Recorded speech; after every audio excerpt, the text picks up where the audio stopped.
যে গোপালগঞ্জে আরম্ভ করেছিল, ওই সময় কয়েকদিন শুনলাম বাসের ভাড়া গোপালগঞ্জ থেকে ঢাকা পর্যন্ত যদি আপনি দাঁড়িয়ে যান 1000 টাকা, আর বসে গেলে 500 টাকা। কারণ বসার মতো কায়দা আর্মি ওদের রাখে নাই। কথা বলেন ঠিক কিনা? এই জন্য আহ্বান জানাচ্ছি, পালিয়ে যে গেছে এ দুনিয়ার ইতিহাসে এটাই বলে 850 বছর আগে ওনার দাদা পালিয়েছিল, লক্ষণ সেন। কথা বলে না কেন? ওনার দাদা কথা বললাম কেন? আমার ফাঁসি চাই বইটা পড়েন, দেখেন ওনার জন্মের ইতিহাস লেখা আছে। ওনার জন্মের ইতিহাস না, ওনার বাবার জন্মের ইতিহাসও লেখা আছে। আমি মেজর ডালিম বলছি, বইটা পড়েন। আমি 5 তারিখের পরে এই কয়েকটা বই আমি সব আগা গোড়া শেষ করে দেখেছি। আল্লাহ, আমরা ভাবি কি আর আসলে হয়েছে কি? আন্দাজে মুসলমান বললেই হবে। এই জন্যে বলছি 850 বছর আগে ওনার পরদাদা দাদা যারা পালিয়েছে, লক্ষণ সেন সেই রাস্তা ধরেই পালিয়ে গেল। পৃথিবীর ইতিহাস পুরা পাল্টিয়ে দিয়েছে। 350 জন এমপি একবারে পালিয়ে যায় সারা পৃথিবীর 257টা রাষ্ট্রে। আমি পাইনি, এই বাংলাদেশে দেখলাম। শুধু পার্লামেন্টের যারা মেম্বার এরাই পালিয়ে যায়নি, জাতীয় মসজিদের ইমাম পর্যন্ত পালিয়ে গেছে। কি আশ্চর্য বলেন তো, ইমাম সাহেবও পালিয়ে যায়। কিছুদিন পরে এসেছিল আবার জোর করে ইমামতি নেওয়ার জন্য, জনগণ জুতা পিটা দিয়েছে। পরের দিন দেখলাম স্ট্যাটাস দিয়েছে ফেসবুকে, জনগণ আমাকে জুতা দিয়ে পিটিয়েছে কিন্তু আমার গায়ে লাগেনি। ওরে শয়তান, মানুষের বিবেক মরে গেছে। ও মানুষটা কত নিচে নেমেছিল বলেন। দুনিয়ার স্বার্থে এই লোকটা নৌকা মার্কা নিয়ে দাঁড়িয়েছে। আমার মনে হয় লোকটা যদি কুকুর মার্কায় দাঁড়াইতো তাও পাস করত। কারণ মার কাটা আল্লাহ এত বেশি ঘৃণিত বানিয়ে দিয়েছে, পায়খানার দিকে মানুষ এখন তাকায়, তাও নৌকার দিকে তাকায় না। তাকায়, এখন চড়া লাগবে মাঝে মাঝে বন্যা হলে। এই কারণে যারা এখন চড়তে যায় তারাই ধরা খায়। এই যে দরবেশ নৌকায় করে পালিয়ে যাচ্ছিল,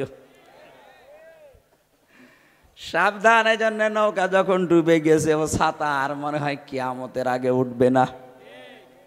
কারণ দুনিয়ার ইতিহাসে এইটাই আমরা পড়েছি, কোন স্বৈরাচার যদি একবার পালিয়ে যায় ও জীবন থাকতে আর ফিরে আসে না। কারণ ও জানে আমি গেলেই মারা পড়ে যাব। জনগণ যেভাবে ফুসে আসে, ওই দিন যদি আর 5 মিনিট সময় পেত, আমার মনে হয় এতদিন কব্বরে পাঠিয়ে দিত। হায়াত আছে বলে বেঁচে আছেন, কিন্তু সারা জীবনে এখন যতদিন আছেন অপমানের জীবন নিয়ে থাকা লাগবে। আমাদের শিক্ষা নেওয়া দরকার এখান থেকে, আমরা যেন জালেম হয়ে না যাই কোনো দিন। যদি আমরা কেউ জুলুমকারী হয়ে যায়, মাজলুমকে আল্লাহ তো ক্ষমা করে দেবে, কিন্তু জালেমের জন্য আল্লাহ নিজে মামলা দেবে। এটা আছে সূরা শুরা 25 নম্বর পারা 6 নম্বর পৃষ্ঠার 12 নম্বর লাইনের 42 নম্বর আয়াতের প্রথম অংশে আছে, ইন্নামাস সাবিলু আলাল্লাযিনা ইয়াযলিমুনান নাস। অবশ্যই আমি আল্লাহ নিজে মামলা দায়ের করব তাদের বিরুদ্ধে যারা মানুষ হয়ে মানুষের উপরে জুলুম করেছে। এই 15.5 বছরে যে জুলুম হয়েছে এটা ওয়াজ করা লাগবে আরো জোরে। সুতরাং 1628টা চেয়ার ছিল এই দেশে, মেন চেয়ার। শাহ আলম ভাইয়ের চেয়ার না, এই চেয়ার না। যিনি পালিয়েছে তাকে থেকে শুরু করে থানার শিবগঞ্জের ওসি পর্যন্ত 1628টা চেয়ার ছিল মেন দায়িত্ব পালন করার জন্য। আর এইগুলো যারা ঘোরাফেরা করে এরাই দেশ চালায়। এই মানুষগুলোর প্রত্যেকটাই ছিল জালেম আর জালেমের সহযোগী, কেউ ডাইরেক্ট কেউ ইনডাইরেক্ট। এই কথা বলেন না কেন? এদের বিরুদ্ধে মামলা হামজার, বলুন শাহ আলমের, কার? আমরা অত্যাচারিত হয়েছি, আমরা যদি কিছু নাও বলি আল্লাহ আপনার বিরুদ্ধে মামলা দেবে। কারণ এই দেশের 1628টা চেয়ারের যারাই ছিল তারা আল্লাহর মামলার আসামি। আপনি শব্দটা খেয়াল করছেন? কত ওজনওয়ালা! আল্লাহর মামলার আসামি এরা। বাদী যত বড় হয় মামলা তত কঠিন হয়। বলেন, এরা আল্লাহর মামলার আসামি। এটা দুনিয়াও শেষ, জালেমদের আখিরাতও শেষ। আল্লাহু লা ইয়াহদিল কওমাজ জালিমিন। আল্লাহ বলেন আমি জালেমদেরকে হেদায়েত দিচ্ছি না, দেব না। এটা মোজারে, বর্তমান, ভবিষ্যৎ, প্রেজেন্ট, ফিউচার। কি করলেন আপনি? জালেমদের দোসর হয়ে সাহায্য সহযোগিতা করে যা কামিয়েছিলেন সেগুলো ভোগ করতে পারলেন না। আর দুনিয়া তো শেষ হয়ে গেল, আপনার আখিরাতও শেষ। আপনি তো ছোটখাটো কোনো বাদীর আসামি না, আপনি সরাসরি আল্লাহর মামলার আসামি। আপনার দিকে তাকিয়ে এখন আফসোস হয় মাঝে মাঝে, কি করলেন আপনি? আমাদের জীবনের দিকেও একটু খেয়াল করা দরকার। আমি আমার ইমান থেকে বলছি, এখানে যারাই আমরা আছি 200 বছর পরে যদি এই জমিনে কেউ আমরা ঘুরিয়ে আসি, আমার নিজের বাড়ি, বানানো বাড়ি, আমাকে আমার নাতি ছেলে তারা উঠতে দেবে না। বলেন তো দুনিয়াটা কেমন? এই বাড়ি ঘর জমি জায়গার জন্য এমন কোনো কিছু করি নাই, সব আমার জীবনে ছিল, সে বৈধ অবৈধ বলেন। অথচ মাত্র 200 বছর পরে এখন ফিরে আসবেন, আপনাকে আপনার ছেলের 3 পুরুষের পরে আর তারা চিনবেও না, উঠতেও দেবে না। কোরআনে কারিমে আল্লাহ আমাদেরকে কথাটা বারবার আমাদের বিবেকের কাছে ধাক্কা দিয়েছেন। আমাল হায়াতুদ দুনিয়া ইল্লা মাতাউল গুরুর। ও পৃথিবীর বান্দা বান্দিরা, একটু বিবেকটা কাজে লাগাতে পারো না? দুনিয়ার জীবন কিন্তু ধোঁকা। তোমার মা বাবাও ধোঁকা, সন্তান ধোঁকা, স্ত্রী ধোঁকা। দুনিয়ায় একটু ভান করে থাকো, দেখো চোখ বন্ধ করে সব ধোঁকা ধরা পড়ে যাবে। সুতরাং আমরা যেন পাগলামি না করি কেউ। বিশাল ধোঁকা আমাদের সামনে যেটা দেখা দিচ্ছে এখনো আছে, এই ধোঁকায় পড়ে আমি আমার আখিরাত নষ্ট কোনো করতে পারি না। আমার আখিরাত যেন আমার সামনে 1 নম্বরে থাকে, এ দুনিয়া যেন আমার পেছনে থাকে। তাহলে আখিরাত যদি কেউ 1 নম্বর বানায়, দুনিয়া আমার আল্লাহ তার কপালে যা আছে এমনি দিয়ে দেবেন। আমরা কি আখিরাত সামনে রাখতে রাজি আছে? বলেন বলেন। আমার এবার তেলাওয়াত কি তো আয়াত সূরা আরাফ 179 নম্বর আয়াত। আজকের আলোচনার বিষয় যেটা বলেছিলাম, নাম হচ্ছে বিবেক। নাম কি? এটা যাদেরকে আল্লাহ দিয়েছেন, এই বিবেক যাদের কাজে লাগে না, একেবারে অ্যাক্টিভ হয়ে মিশে যাবেন কোরআনের সাথে। আল্লাহ পাক বলেন ওয়ালাকাদ যারানা লিজাহান্নামা কাসীরাম মিনাল জিন্নি ওয়াল ইনস। অধিকাংশ মানুষ আর জিন জাহান্নামে যাবে, এই জন্যই তাদেরকে বানিয়েছি। কে বলছেন? প্রশ্ন আসতে পারে, তাহলে আমার দোষ কে?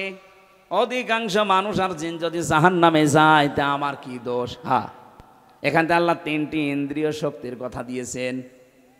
যাদের ভেতরে এই 3টা আছে, যদি কাজে না লাগে সে জাহান্নামে যাবে, যার কাজে লাগবে সে জান্নাতি। একেবারে কাটছাট সহজ কথা।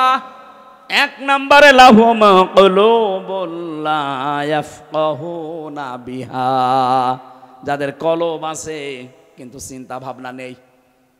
এই যে আপনাকে বিবেক আল্লাহ দিয়েছেন, কিন্তু বিবেকটা আপনি কাজে লাগান না। বিবেক কাজে লাগাতে পারলে আপনি রাস্তা হারাবেন না, রাস্তা পেয়ে যাবেন। একেবারে গোড়াতে শিকড়ে আল্লাহ হাত দিয়েছেন আমাদের। হালাতা আলাল ইনসানি হিনুম মিনাদ দাহারি লাম ইয়াকুন শাইআম মাযকুরা। আল্লাহ পাক বলেন, হামজা একটু কি খেয়াল করো না, বিবেকটা কাজে আমার লাগে না? যে তুমি জন্মের আগে উল্লেখ করার মতো কিছুই ছিলে না।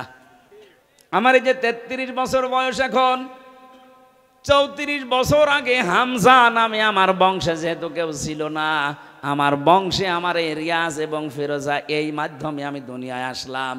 কেউ আলোচনাও কোনো দিন করেছে যে এখানে হামজা নামে একজন এসেছে? মাত্র 34 বছর আগে। আল্লাহ পাক আমাকে এটা স্মরণ করাচ্ছেন কেন? কারণ একটা দুর্বল জায়গায় আঘাত দিয়েছেন আমার। আমি তখন কিছুই ছিলাম না, নেই থেকে আস্তে আস্তে আমার আল্লাহ আজ হামজা বানিয়ে চেয়ারে বসিয়েছে। এখানে মা বাবার দায়িত্ব শুধু বিছানায় থাকা, বাকি যা করার কে করেছে? একটু বিবেকটা এদিকে কাছে লাগাতে পারেন না? আল্লাহ আমাদের একটা স্মরণের মাধ্যম দিয়েছেন এইভাবে, ফালিয়ানজুরিল ইনসানু মিম্মা খুলিক খুলিকা মিম্মা দাফিকি ইয়াখরুজু মিন বাইনিস সুলবি ওয়াত তারাইব। মানুষকে একটু নজর করে দেখে না যে কি দিয়ে তারে বানালাম?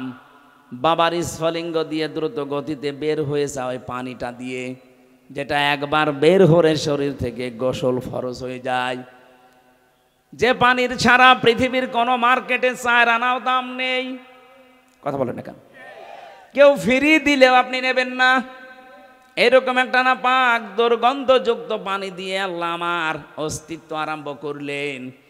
আল্লাহ পাক বলেন এই পানিটা যখন মায়ের রেহেমের ভেতরে যায়, বাবার মাকে দিয়ে আমি আল্লাহ এই 2টা না পাক পানি এক জায়গায় 4 8টা জিনিস বানাই। চুল, রগ, হাড় আর পর্দা, রক্ত, গোশত, চর্বি আর চামড়া। বিজ্ঞান ভিত্তিক আলোচনায় যখন তাফসীরগুলো আমি মিলিয়েছি দেখেছি, হ্যাঁ এই 4 8টা জিনিস এক। আল্লাহ পাক বলেন মানুষ বানাতে কমপক্ষে 13টা উপাদান লাগে। 13টা বিষয় এক জায়গায় না হলে দুনিয়ায় আপনি আসতে পারবেন না, আসলেও অপূর্ণাঙ্গ হয়ে আসবেন। 4 8টা নাই, আপনার মার বাবা 2 জনেরটা নিয়ে বানালেন, বাকি 5টা এখনো 13 হতে কয় লাগে? এই 5টা আমার আল্লাহ নিজের রব নামের কারণে দিয়েছেন। ওয়াজআলা লাকুমুস সামআ ওয়াল আবসারা ওয়াল আফইদা। আল্লাহ বলেন শ্রবণ শক্তি, দর্শন শক্তি, বাক শক্তি, আকেল শক্তি আর ঘ্রাণ শক্তি, এর ভেতরে যদি একটাও তোকে কম দিতাম দুনিয়ায় আসতে ঠিক, কিন্তু অপূর্ণাঙ্গ হয়ে। যদি বাক শক্তি না দিতাম কথা বলতে পারতে না। বিজ্ঞান এখন প্রমাণ করছে কয়েক ইঞ্চি জায়গায় মানুষ যে কথা বলে, এক একটা কথা তৈরি হতে 27টা ধাক্কা লাগে। কয়টা? আপনি কম্পিউটার ভেড়াবেন, আমি যা দেখিয়ে দিতে পারবো। 27টা স্তর পার করার পর একটা কথা তৈরি হয়। পৃথিবীর কেউ আপনাকে এই কথা বলার যোগ্যতা দেয়নি, দিয়েছে কে? দুঃখজনক হলেও সত্য, এই 15.5 বছরে আল্লাহর এই বাক শক্তি জালেমরা কেড়ে নিয়েছিল। ওরা বন্ধ করে দিয়েছিল আমাদের কথা বলার যোগ্যতা। কথা বললেও বলতে পারতাম না। কথা বলেন না কেন? কথা তো বলবো আমার মনে যেটা আছে, যেটা বৈধ কথা ওইটা, অথচ আমাদের কণ্ঠনালী চেপে ধরতো। আমরা চাই কিয়ামতের আগে আমাদের এই বাক শক্তি কেউ যেন রুদ্ধ করে দিতে না পারে। কথা বলেন। আমার এই অধিকার আমার আল্লাহ দিয়েছেন, আপনি কেন বন্ধ করলেন? কোরআনে কারিমে আল্লাহ যত বড় বড় রহমতের কথা তিনি জানিয়েছেন, তার ভেতরে 4টার কথা সবচাইতে বেশি জানিয়েছেন। 1 নম্বরে আর রহমানু আল্লামাল কোরআন খলাকাল ইনসানা আল্লামাহুল বায়ান। আল্লাহ পাক বলেন আমি যে রহমান, আমার দয়া দেখতে চাও, পৃথিবীর সবচাইতে বড় দয়া কোরআনে কারিম তোমাদেরকে দেওয়া। লক্ষ লক্ষ নবী পাঠিয়েছিলাম দুনিয়ায়, কোন নবীকে আমি আল্লাহ কোরআন দেয়নি, তোমাদেরকে দিয়েছি। এটা আমার বড় নিয়ামত। এটাই শুধু না, আমি তোমাদেরকে মানুষ বানিয়েছি। মায়ের পেটের ভেতরে আমি আল্লাহ নিজে তোমাদের মানুষ বানিয়ে শেষ করে দেইনি, কথা বলার যোগ্যতা দিয়েছি। এই যে কথা বলতে পারা কত বড় নিয়ামত। এই আয়াতের ব্যাখ্যায় হাদিস এসেছে, বিশ্বনবী জানিয়েছেন। বিজ্ঞান তো বলেছে 27টা স্তর পার করা লাগে, নবীজি বলেছেন প্রতিটি স্তরে একটা একটা করে আল্লাহর ফেরেশতা বসে আছে। এর কাছে ও, ওর কাছে এ, এর কাছে এ, এভাবে সিরিয়াল আকারে দিতে দিতে সর্বশেষ আমাদের এই মুখের গর্ত দিয়ে একটা কথা আল্লাহ বের করে দেয়। ধাক্কা লাগে কয়টা? 27। বলেন বলেন।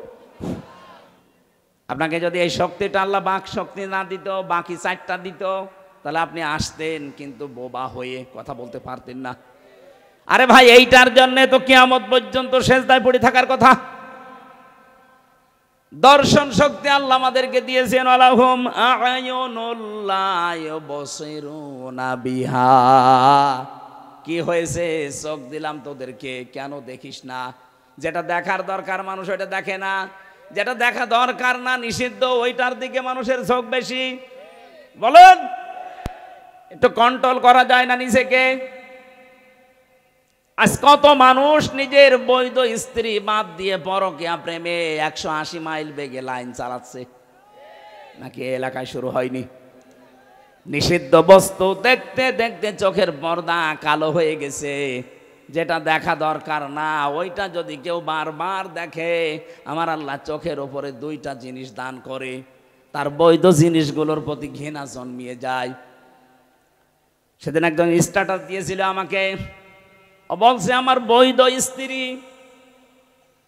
কয়েক বছর সংসার করার পর একটা সন্তানও দিয়েছে, কিন্তু এখন আমার আর ভালো লাগে না, বাইরের মেয়ে লোক দেখলে খুব ভালো লাগে, আনন্দ লাগে। বললাম এই রোগ থেকে মুক্ত হওয়ার জন্য 2টা পদ্ধতি আল্লাহ দিয়েছেন, ঔষধ। এখানে যাদের এরকম অভ্যাস আছে, নিজের জায়েজ স্ত্রী এখন আর ভালো লাগছে না, বাইরেরটা দেখলেই কেমন জানি আকর্ষণ তৈরি হয়, নাকি এলাকায় নেই? যদি এরকম মন মানসিকতা কারো তৈরি হয়, উলঙ্গ অর্ধ উলঙ্গ নাচ দেখলে আনন্দ লাগে, তাদেরকে আপনি কোরআনে কারিমের ঔষধ 2টা বলছি। সূরা নূর 18 নম্বর পারা 12 নম্বর পৃষ্ঠা 7 নম্বর লাইনে 30 নম্বর আয়াত। একটু বাড়ি যে এই আয়াতটা একটু তাফসীর পড়বেন। وَقُلْ لِلْمُؤْمِنِينَ يَغُضُّوا مِنْ أَبْصَارِهِمْ وَيَحْفَظُوا فُرُوجَهُمْ ذَلِكَ أَزْكَى لَهُمْ ইন্নাল্লাহা খবীরুম বিমা ইয়াসনাউন। বলেন আল্লাহু আকবার। আল্লাহ পাক বলেন, হে নবী, মুমিন পুরুষ যারা আছে এখানে তাদেরকে আপনি বলে দেন, তারা যেন তাদের চক্ষুকে নিম্নগামী করে রাখে পর স্ত্রী থেকে, পর নারী থেকে। 2 নম্বরে তাদের লজ্জা স্থানকে হেফাজত করে। প্রশ্ন আসতে পারে 2টা কাজ করা অত সহজ? হ্যাঁ, সহজ না। এই জন্যই তো আল্লাহ আপনাকে এত দামি বানিয়েছে। আপনার পরীক্ষা তো এই 2টাই।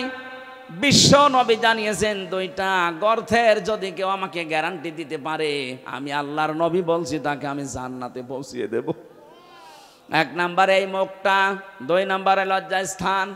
এই 2টা গর্থ যদি সত্যিই কেউ হেফাজত করে রাখতে পারে, আল্লাহর দিকে তাকিয়ে একটা অনির্বচন সুখ আপনাকে আল্লাহ দান করবে। শব্দটা কে বললাম বলেন তো? অনির্বচন সুখ। এটা বাংলা, বাস্তবতা দেখাচ্ছি। এই যে চিল ছো মারে যখন পাখির বাচ্চাদের, মা পাখিটা তখন নিজের ডানাটা এভাবে বিছিয়ে ফল করে দেয়, এর নাম আরবিতে ওয়াকফিজ। আল্লাহ বলেন ডানা এভাবে ডাউন করার পরে ফল করে দেয়, যখন 60 করার পরে যখন ফল করে, তোমরা দেখতে পাও পাখির এই মরগুলো এত মোলায়েম, এত নরম, এত সফট, একটার সাথে আরেকটা যখন মিলে যায়, ডাউন করার পরে যখন ফল করে, এর নিচে বাচ্চাগুলো যে একটা আনন্দ পায়, একটা শোক পেয়ে যায়, ওদের মনে মনে এই চিন্তা, এই বিশ্বাস তৈরি হয় যে যেখানে আসি এখানে অন্তত দুনিয়ার কেউ ছো মেরে নিয়ে যেতে পারবে না। তখন ওরা কিচির মিচির আওয়াজ দেয়। বাংলাতে এদেরকে বলা হয় অনির্বচন সুখ। আপনি যদি সত্যি আল্লাহর ভয়ে আজকে আপনার এই চোখের যে গোনা আছে এটা বন্ধ করে দিতে পারেন, আপনার হৃদয়ের ভেতরে আল্লাহ আলাদাভাবে একটা সুখ নিজে দান করবেন।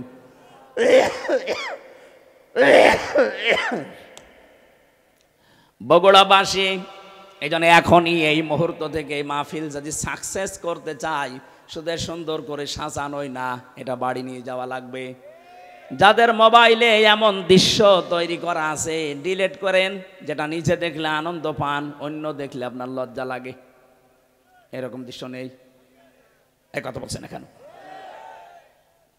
এইরকম দৃশ্য যাদের আছে, নিজে দেখলে খুব আনন্দ লাগে, মজা লাগে, অন্য কেউ দেখলেই আপনার লজ্জা লাগে। এটা কারা? হাত তোলেন তো। এই মুরব্বী, দেখি মোবাইল, দেখি দেখি কি আছে, দেখি। কি আশ্চর্য! হ্যাঁ, দাঁড়িয়েলা মানুষ, কি রেখেছেন আপনি মোবাইলে? এক্ষণে ডিলিট করেন, করেন। আপনার ওয়াজ শুনতে আসাচ্ছে, ওটা ভাটা জিনিস ডাউনলোড করে আপনি ওয়াজ শুনতে এসেছেন, এক্ষণে ডিলিট করে বাড়ি যাবে। আল্লাহ আমাদের চোখের হক আদায় করার জন্য কয়েকটা জিনিস কোরআনে কারিমে আমাদের সামনে এনে দিয়েছেন। আফালা ইয়ানজুরুনা ইলাল ইবিলি কাইফা খুলিকাত ওয়া ইলাস সামাই কাইফা রুফিআত ওয়া ইলাল জিবালি কাইফা নুসিবাত ওয়া ইলাল আরদি কাইফা সুতিহাত। বলেন আল্লাহু আকবার। আল্লাহ পাক বলেন, ও দুনিয়ার মানুষেরা, নজর করে একটু দেখতে পারো না? চোখ দিলাম, উঠের দিকে তাকাতে পারো না? মরুভূমির জাহাজ বানিয়েছি ওইটা আমি। তোমরা একটু জমিনের দিকে তাকাতে পারো না? এটা বিছানা বানিয়ে দিয়েছি। ওই আকাশের দিকে তাকাও, খুঁটি ছাড়া বিশাল ছাদ মাথার উপরে রেখে দিয়েছি। পাহাড়ের দিকে তাকাও, পেরেক স্বরূপ পাহাড়কে আমি জমিনের সাথে গেড়ে দিয়েছি। ও বন্ধুরা, পেরেক যখন মানুষ মারে, এই যে তক্তার উপরে পেরেক মারা না নেই? এই পেরেক যখন মারে তক্তার উপরে, ওই যে সামনে একটা আল বেরিয়ে থাকে চ্যাপটা মতো, এই চ্যাপটা অংশ এতটুকু হলে ভেতরে যা গিয়েছে চ্যাপটার চাইতে 20 গুণ বড়। কথা বলেন না কেন? আপনি পেরেক যদি এইটা, আল্লাহ বলেন পেরেকের মতো পাহাড়কে জমিনে গেড়ে দিলাম, তার মানে পাহাড় যত বড় আছে উপরে চাইতে 20 ডবল নিচে আল্লাহ গেড়ে দিয়েছেন। এই যে পঞ্চগড়ের পাশে হিমালয় পাহাড়, আপনি চিন্তা করেন 36,000 ফিট, এত বড় বিশাল পাহাড় উপরে যদি থাকে, ভেতরে এরকম 20 গুণ আল্লাহ গেড়ে দিয়েছেন। আল্লাহর ক্ষমতা কি? সাথে বিশ্বাস করি আল্লাহ একজন আছে। আরে ভাই, তার ক্ষমতা কি জানেন? কিয়ামতের আগে তা 7 তবক আসমান আর জমিন পুরাতন কাপড়ের মতো আল্লাহ নিজের হাতের ভেতরে গটিয়ে নেবেন। জোরে বলেন আল্লাহু আকবার। আল্লাহ আমাদেরকে এগুলো দেখিয়ে দেখিয়ে আমাদের বিবেকটা নাড়া দিচ্ছে। কি হয়েছে তোদের? আমার ক্ষমতা সম্পর্কে ধারণা আসে না? 8, 5, 13টা জিনিস এক হয়ে যাওয়ার পরে আস্তে করে মায়ের পেট থেকে ধরে নিয়ে আসলাম, তোর একটা বারের জন্য বিবেক কাছে লাগে না? কেন তোরে আমি এভাবে বানিয়ে নিয়ে আসলাম? পৃথিবীর অন্যান্য সৃষ্টিকে, এ মানুষগুলো, এই সৃষ্টি জগৎকে আমি কত দুনিয়ায় তাদেরকেও নিয়ে আসি, কিন্তু এত সম্মান দিয়ে নিয়ে আসি না। শুধু আশরাফুল মাখলুকাত হিসাবে তোদেরকে আমি এত সম্মান দিয়ে দুনিয়ায় নিয়ে আসি। মারা যাবার পরে তাদেরকে আমি ফেলে দেব যেখানে সেখানে না, তাদের সম্মানজনক একটা দাফন কাফনের ব্যবস্থা পর্যন্ত আমাদের করা লাগে। কথা বলেন ঠিক কিনা? যে আদমকে এত সম্মান দিলেন বিবেকের কারণে। কিসের কারণে? বিবেক আছে বলে আপনার এত সম্মান। বিবেক না থাকলে আপনি যদি পাগল হয়ে যান, আপনার এত সম্মান দুনিয়ায় কেউ দেবে না। সুতরাং আপনার যে বিবেক আছে, এটা আজকে থেকে এই কাজে লাগাবেন। এমনকি জাহান্নামে যাবে যারা, মেন গেটে যে ফেরেশতা দাঁড়িয়ে আছে, দারোয়ান ফেরেশতা মালিক, ও জিজ্ঞাসা করবে, আলাম ইয়াতিকুম রাসূলুম মিনকুম ইয়াতলুনা আলাইকুম আয়াতি রাব্বিকুম ওয়া ইউনযিরুনাকুম লিকা ইয়াউমিকুম হাযা। কি তোমাদের কাছে কি নবী রাসূল যায়নি? এই জাহান্নামের যে আযাবের কথাগুলো তারা কি তোমাদেরকে শোনায়নি, সতর্ক করেনি? প্রত্যেকটি জাহান্নামী মানুষগুলো এক বাক্যে জবাব দেবে, ক্বালু বালা কদ জানা নাযীর। হ্যাঁ, আমাদের কাছে সতর্ক বার্তা নিয়ে এসেছিল। নবী হয়তো আসে নাই, নবীর ওয়ারিসরা এসেছিল। সত্য কথা বলতে হবে, মিথ্যা বলা যাবে না। সত্য পথে চলা লাগবে, মিথ্যা পথে চলা যাবে না। সত্যকে মিথ্যার সাথে মিশ্রণ করা যাবে না। দায়িত্ব জীবনে যেইটা যেইটা আছে পালন করা লাগবে, কথাগুলো আমাদের স্মরণ করিয়েছিল। কিন্তু মনে মনে ভাবতাম এইটা, আর বলতাম ফাকাল্লাবনা ওয়া কুলনা মা নাযালাল্লাহু মিন শাই। মনে হয় বেটা মিথ্যা কথা বলছে, এরকম কিছু আল্লাহ নাযিল করেনি। এরকম ধারণা এদেশে কারণ নেই। এখন এত ভেঙে ভেঙে কথা বলার পরে অনেকের মনের ধারণা, না, এ মনে হয় আল্লাহ এরকম কথা দেয়নি, আমি কি বানিয়ে বলছি? বলেন বলেন। তখন ওরা এক বাক্যে জাহান্নামের ফেরেশতা দারোয়ানের কাছে বলবে, লাউ কুন্না নাসমাউ আও নাকিলু মা কুন্না ফি আসহাবিস সাঈর। আমরা যদি ওই জামানায় কথাগুলো শুনতাম জীবিত অবস্থায়, আর যদি বিবেক কাজে লাগাতাম, তাহলে আজকে এই জাহান্নামে আমাদের আশা লাগতো না। বগুড়াবাসী, বিবেক যাদের আছে এখনো কিন্তু কাজে লাগান, নয়তো জাহান্নামী হয়ে যাবেন। বিশ্বনবী মেয়েদের সম্পর্কে জানিয়েছেন, নেককার মহিলা আল্লাহর কাছে 4টা গুণ বিশিষ্ট নারী। 1 নম্বরে ইদা নাজারা ইলাইহা সাররাতুহু, যার দিকে স্বামী তাকালে স্বামীকে আনন্দ দেয়। আজ হাজারো মহিলা পরিবারে এইটা করে না। এটা মনে করো দুনিয়ার কাজ না, এটা আখিরাতের কাজ। স্বামী বাইরে থেকে যখনই আসবে, আপনার কথাবার্তা দিয়ে, অভ্যর্থনা দিয়ে, ওয়েলকাম দিয়ে, ব্যবহার আচার দিয়ে, খেদমত দিয়ে, যেভাবেই হোক তার মনটা তরুতাজা করা লাগবে। নবীজি বলেছেন, কোন মহিলা যদি স্বামীকে আনন্দ দিতে গিয়ে, হাসি খুশি করতে গিয়ে দাঁত বের করে ফেলে, যেই কয়টা দাঁত তার স্বামী দেখে আনন্দ পাবে, ওই কয়টা সওয়াব পাবে। ওরা দাঁত দেখায় স্বামী বাদ দিয়ে বিয়াইকে, দোলা ভাইকে। কথা বলেন না কেন? ওয়াইদা গাবা আনহা হাফিজাতুহু, 2 নম্বরে ওই মহিলার জন্য জান্নাতের 8টা দরজা খোলা থাকবে। যেই মহিলার স্বামী বাড়ি থেকে চলে গেলে, অনুপস্থিত থাকলে, সে তার নিজের ইজ্জত আবরু সম্ভ্রমকে হেফাজত করে রাখে। কত মহিলার স্বামী বাড়ি থেকে চলে যেতে দেরিও মনে হয় যে ঈদ বেঁধে গেছে ওর। বলুন, পরকীয়া প্রেমে যারা লিপ্ত, মেয়েদের অভ্যাস একটা আছে জন্মগতভাবে, ওরা যদি একবার কোনো জিনিসের শান্তি পেয়ে যায়, জীবন চলে গেলে ওই জায়গা ছাড়তে চায় না। এটা শুধু দোষ ওদের একা না, হযরত আদম আলাইহিস সালামের স্ত্রী থেকে শুরু।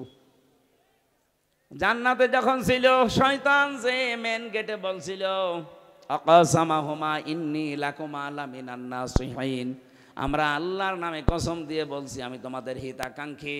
গোপন ভিত্তিতে সংবাদ পেয়েছি যে আল্লাহ তোমাদেরকে আরামের শান্তির জায়গায় বেশি দিন রাখবে না, তোমাদের তাড়িয়ে দেবে। হযরতে হাওয়া আলাইহিস সালাম আগে পেছনে চিন্তা না করে মনে করলেন, কি এত বড় আরামের জায়গায় থাকতে পারবো না? মানে বলছে, কি করা লাগবে তাই বলেন, যা করা লাগে এই আরামের জায়গায় থাকতে আমি তাই করব। শয়তানের জন্য টার্গেট নিয়েছিল মহিলাকে। কাকে? বলেন বলেন। মেয়েদের চক্রান্ত যে কত ভয়ঙ্কর, জান্নাত থেকে পর্যন্ত আমাদের চলে আসা লেগেছে। 15.5 বছরে মেয়ে লোকের চক্রান্ত আপনি দেখতে পেলেন না? একবার কোন রকমে চেয়ারে বসার পর যে শান্তি পেয়ে গেছে, দুনিয়ার সব মানুষ মারা যাক, চেয়ার আমার চাই। এই জন্য মাঝে মাঝে দেখতাম এই কথা বলতো, নির্বাচন হয় হোক, না হয় না হোক, আমি ক্ষমতা চাই। এটা শয়তানের কথা। কার কথা? মেয়েরা, আপনি স্বামী বাইরে গেলে, এই যে অনুপস্থিত স্বামী, আন্দাজে যার তার মোবাইলে কল দিয়ে এই যে শাবনূরের কণ্ঠে কথা বলেন, আপনি যতক্ষণ পরপুরুষের সাথে কথায় লিপ্ত থাকবেন, আপনার কবিরা গোনা উঠতে থাকবে। মেয়েরা মোবাইলে কোন আওয়াজে, কোন সিস্টেমে কথা বলবে, আল্লাহ তাও জানিয়েছেন। সূরা আহজাবের 32 নম্বর আয়াত, ইয়া নিসান নাবিয়্যি লাস্তুন্না কা আহাদিম মিনান নিসাই ইনিত্তাকাইতুন্না ফালা তাখদাউনা বিল কওলি। আল্লাহ পাক বলেন, হে নবীর স্ত্রীরা, পর্দার আড়াল থেকে যদি কথা বলতে চান, কথা বলবেন সত্য কথা, কিন্তু ভাষা করবেন রুক্ষ সূক্ষ্ম, গরম দিয়ে কথা বলবেন। যার সাথে কথা বলছেন, ওনার মনের ভেতরে যদি শয়তান কোনো কিছু ওয়াসওয়াসা দেয়, ওইটার কাজে লাগবে না। আপনি মোবাইলে কথা বলতে হলে প্রথমে সালাম দিয়ে জিজ্ঞাসা করে, যদি স্বামী কোথায়, বলে স্বামী আছে বাথরুমে, অন্য জায়গায়। কি কি দরকার এমন ঝাঁঝালো গলায় বলবেন। যদি পরপুরুষ হয়, ওর মনের ভেতরে শয়তান উকি ঝুঁকি দিলে ও সঙ্গে সঙ্গে পাল্টিয়ে যাবে। মনে মনে ভাববে, আল্লাহ এ কি মহিলা না আজরাইল। আর যদি শাবনূরের কণ্ঠে আপনি শুরু করেন আলাপ, ও মনে করবে কাজ হচ্ছে। 1 দিন 2 দিন 5 দিন পরে দেখবেন 2 সন্তান ফেলে দিয়ে উনি আল্লাহর রাস্তায় পালিয়েছে।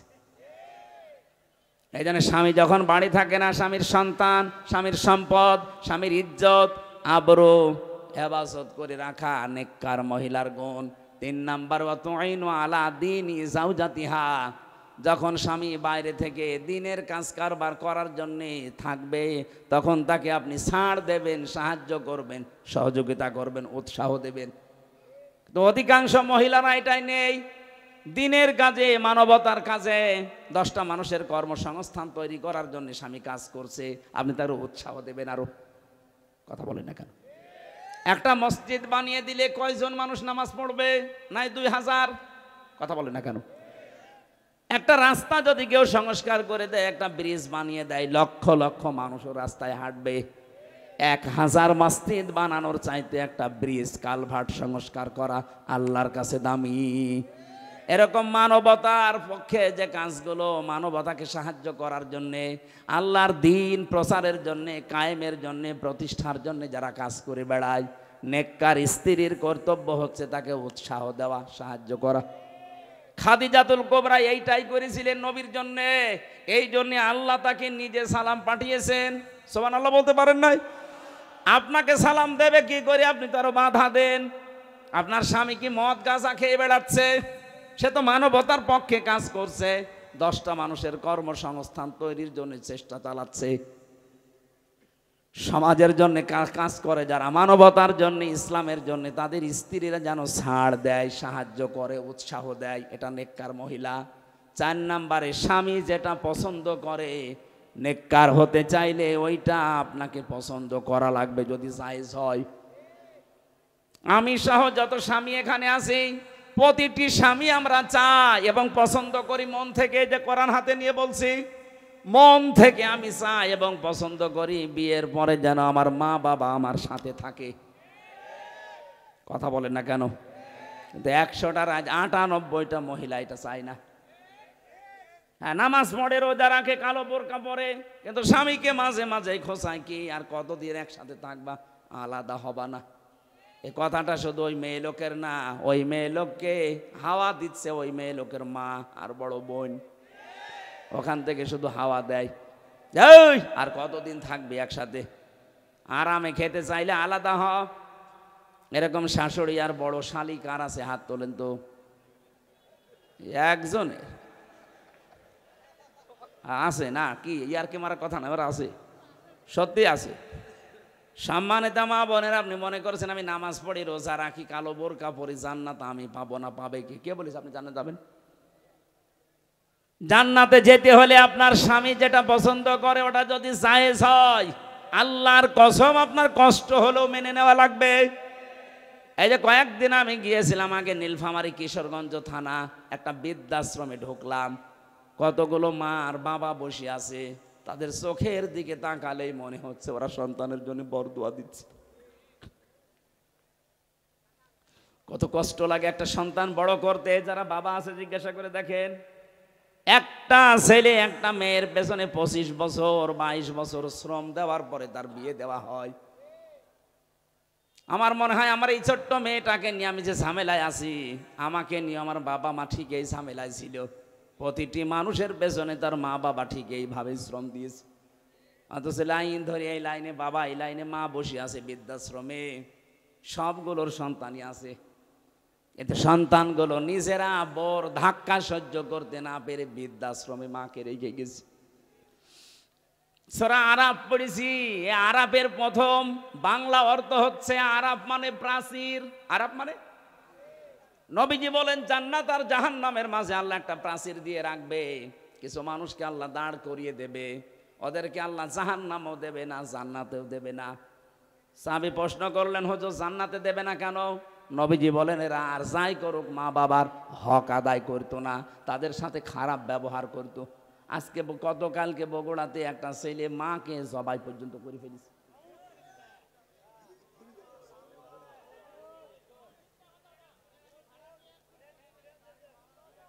সে যেই হোক, ছড়িয়েছে তো এই সংবাদ। এটা যদি নাও হয়ে থাকে, এরকম জঘন্য কাজ বাংলাদেশ সহ বিশ্বে এখন অনেক জায়গায় হচ্ছে। নিজের মাকে পর্যন্ত জবাই করে ফেলতে পারে যে সন্তান। আমার মনে হয় আরাফ নামক প্রাচীরে অলরেডি দাঁড়িয়ে আছে। সাহাবী বললেন, হুজুর ওরা জাহান্নামে যায় না কেন? বিশ্বনবী বলেন ওদেরকে আল্লাহ জাহান্নামে দিচ্ছে না কারণ ওরা দুনিয়াতে দিন কায়েমের জন্য চেষ্টা করত। সুতরাং আপনার জীবনের মেন টার্গেট বানাবেন আল্লাহর দ্বীনকে করে জমিনে কায়েম করা যায়, সে যেভাবেই হোক। পদ্ধতি যদি এই দুনিয়াতে আল্লাহর পাঠানো সিস্টেমের বাইরে যায়, ওই পদ্ধতি মানা যাবে না, যেটা জিএমবিরা করে না। ইসলাম কোনোদিন এই পৃথিবীতে জঙ্গিবাদ, সন্ত্রাসী, বোমা হামলা এটা সমর্থন করে নাই, করবেও না। এই পৃথিবীর ময়দান শান্ত রাখার জন্য আল্লাহর যে নিয়ম আছে, রসুলের দেখানো যে পদ্ধতি আছে, এইটা অ্যাপ্লাই করে যদি কিয়ামত পর্যন্ত লাগে দিন কায়েম না হয়, আপনার অসুবিধা নেই, আপনি চেষ্টা করার কারণে বেতন পেয়ে যাবেন। কথা বলেন না কেন? আমাদের চেষ্টা থাকা লাগবে কি করে আলা আলাহুল খালক ওয়াল আমর, এ জমিন আল্লাহ বানিয়েছে, কি করে আল্লাহর জমিনে আল্লাহর দ্বীন এখানে দাঁড় করানো যায়। এটা আমি করতে পারলে ভালো, না করতে পারলো আমার লস নেই। আমার বিকাল 5টা মানে জীবনের শেষ দিনে আল্লাহ আমাকে বেতন দিয়ে দেবে, আর আমার বেতনের নাম জান্নাত। বেতনের নাম কি? এই জন্য আমাদের বিবেকটা আজকে আমাদের কাজে লাগানোর সময়। দুনিয়াতে যাদের বিবেক কাজে লাগে না, কোরআনের ভাষায় সূরা আনফাল 22 নম্বর আয়াত, ইন্না শাররাদ দাওয়াবি ইনদাল্লাহিস সুম্মুল বুকুমুল লাযীনা লা ইয়াকিলুন। দুনিয়াতে যাদের বিবেক কাজে লাগে না, আল্লাহ বলেন হে নবী, ওদেরকে মানুষের মতো দেখতে মনে হলে ওগুলো জানোয়ারের চাইতেও খারাপ। আমি বারবার বলছি কেন শব্দটা, কারণ 15.5 বছরে যারা ছিল একটারও বিবেক কাজে লাগে নাই। আপনার যদি বিবেক ন্যূনতম কাজে লাগতো, বিনা ভোটের এমপি হয়ে আপনি বুক ফোলাতে পারতেন না? আপনার লজ্জা করতো না? জনগণ আমাকে নির্বাচিত করে না, আমি পরিচয় দিই করে যে আমি এমপি। আপনার বিবেক কোথায় গিয়েছিল? কুকুরে পোশাক করেছিল বিবেকে? সারা দুনিয়া ধিক্কার দিয়েছে 15.5 বছর, এরপরও মাটি কামড়িয়ে সিয়ার ধরে পড়িয়াছে। আল্লাহ এত বড় লাথি দিয়েছে, এখন আদালতে নিতে গেলেও দেখি লাথি খাই। কয়েকদিন আগে ইনো একটা লাথি খেয়েছে না? শুধু ওরে না, যারা জালেম ছিল প্রত্যেককে লাথি দেওয়া দরকার। এগুলো তো দুনিয়ার লাথি, আখেরাতের লাথি পড়িয়াছে। ফেরেশতারা ওদেরকে ফুটবলের মতো পিটাবে। জালেম আমরা কোনোদিন যেন না হয়ে যায়। আলাহুম আযানুল্লাহ ইয়াসমাউনা বিহা, যেগুলো শোনার তোমরা শোনো না। কি হয়েছে? কান দিলাম, শুনতে চাও না কেন? উলাইকা কালানাম, এই 3টি ইন্দ্রিয় শক্তি যাদের দিলাম, যারা কাজে লাগায় না, এই মানুষগুলো জানোয়ার। কে বলছেন? বলেন বলেন।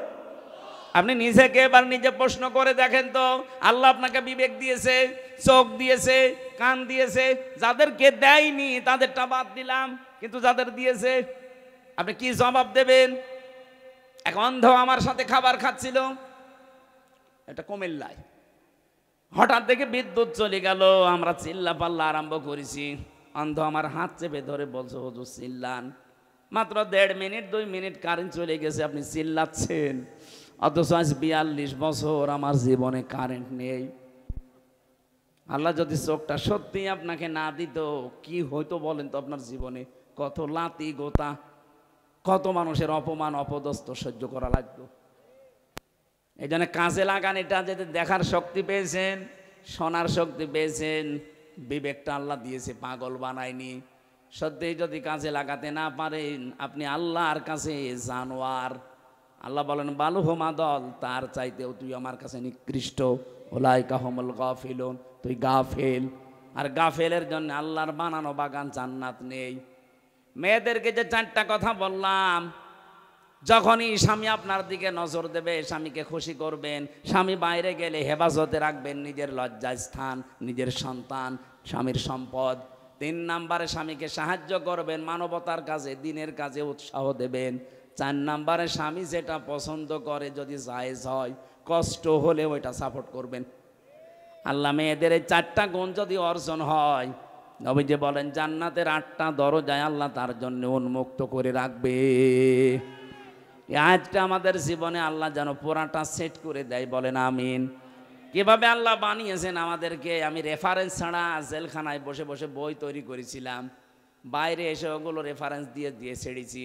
ওই যে গাড়িতে আছে সৃষ্টি জগতের সূচনা, মেয়েদের জীবন সম্পর্কে লেখা আছে, ছেলেদের আছে। যাওয়ার সময় ওটা আপনার স্ত্রীকে, মেয়েকে, বউকে, ফুফুকে ওদেরকে উপহার দেবেন। ওই যে গাড়ি আছে মনে হয়, গেটে আছে, ওগুলো যাওয়ার সময় নিয়ে যান। আজকের মতো কালকে যেহেতু অনুষ্ঠান আছে, আরও বড় মাওলানা আসবে আজিজুল ইসলাম ভাই, আমি দোয়া করে শেষ করছি, ওটা যাওয়ার সময় নিয়ে যান। আল্লাহুম্মা আমিন। লা ইলাহা ইল্লা আনতা সুবহানাক ইন্নী কুনতু মিনাজ জালিমিন। রব্বুল আলামিন 2 দিন ব্যাপী তাফসীরুল কোরআন মাহফিলের প্রথম দিনে বগুড়া শিবগঞ্জের কিচকের এই মাটিতে আমরা হাত তুলেছি। যত মানুষ আমরা কোরআনের কথাগুলো এই 1.5 ঘন্টা পর্যন্ত শুনলাম, আমাদেরকে মাফ করে দাও। আলোচনা সওয়াবগুলো নবীজির রওজায় পৌঁছিয়ে দাও। মা বাপ যারা হারিয়ে ফেলেছে আল্লাহ মা বাপকে ক্ষমা করে দাও। রব্বুল আলামিন বগুড়ার মাটি মানুষের সন্তান শহীদ রাষ্ট্রপতি জিয়াউর রহমানকে কবরে তুমি মাফ করে জান্নাত দিয়ে দাও। তার স্ত্রী অসুস্থ, আল্লাহ শেফায়ে কামেলা জিলা নসিব করে দাও। তার ছোট সন্তান তা দুনিয়া থেকে বিদায় নিয়েছে, আল্লাহ তার কোকো ভাইয়ের কবরকেও জান্নাত বানাও। রব্বুল আলামিন শ্রদ্ধাভাজন বড় ভাই জনাব তারেক জিয়া এই মাটির সন্তান, নির্বাসিত হয়ে আছে নিজের দেশ থেকে, কতটা বছর পাড়ি জমিয়ে প্রবাসে পড়ে আছে। আল্লাহ তাআলা সম্মানের সাথে ইজ্জতের সাথে এ দেশের সন্তান এ দেশের মাটিতে ফিরিয়ে দাও। কোরআনে কারিম দিয়ে দেশ চলছে এটা দেখে মরার সুযোগ করে দাও। মাহফিলের প্রধান অতিথি অধ্যক্ষ মীর শাহ আলম, আল্লাহ তাআলা এ নামের ভেতরে যেটা লুকিয়ে আছে তাকে তুমি ওই জায়গায় পৌঁছিয়ে দাও। জনগণের খেদমত করার জন্য আশা আকাঙ্ক্ষা পেশ করেছে, তোমার এলমে জানা আছে তার দ্বারা কি হবে, মানবতার কাজ হবে, ইসলামের কাজ হবে, তোমার জানা থাকে আল্লাহ তুমি তাকে বিজয় করে দিও। সম্মানিত সভাপতি মাহফিলের যে 2 জন আলেম, আল্লাহ বিশেষ করে আমার আফসার ভাই, জনগণের দায়িত্ব তাকে দিয়েছিলে, সামনে যেন তুমি তাকে সঠিকভাবে দায়িত্ব পালন করার সুযোগ করে দিও। মা বোনদেরকে 4টা গুণে গুণান্বিত হওয়ার তৌফিক দাও। জালেমের জেলখানায় 3টা বছর বড় অসুস্থ হয়ে পড়েছি আমি, আল্লাহ আমাকে তুমি আগের অবস্থায় স্বাভাবিক অবস্থায় ফিরিয়ে দাও। কোরআনের কথাগুলো সহজ সরল ভাষায় বলার মতো যোগ্যতা আমাকে ভিক্ষা দাও। এই এলাকায় মাটির নিচে কত মানুষ ঘুমিয়ে আছে, কোরআনের ইজ্জতে আল্লাহ তুমি মাফ করে দাও। জেলখানায় আমার পার্টনার শ্রদ্ধাভাজন বড় ভাই জনাব মিয়া নুরুদ্দিন অপু, আল্লাহ তার সন্তানের জন্য দোয়া চেয়েছে, ছেলেটাকে কবুল করো, তার শরীরকে তুমি সুস্থ রাখো। আল্লাহ বহু সাহায্য করেছে জেলখানার ভেতরে আলেমদের, আল্লাহ তাআলা এই ওসিলায় তাকে তুমি মাফ করে দাও। বারাকাল্লাহু লানা ওয়া লাকুম ফিল কোরআনিল আযীম। মরণ আসলেই যেন বলতে পারি লা ইলাহা ইল্লাল্লাহু মুহাম্মাদুর রাসূলুল্লাহ। আসসালামু আলাইকুম।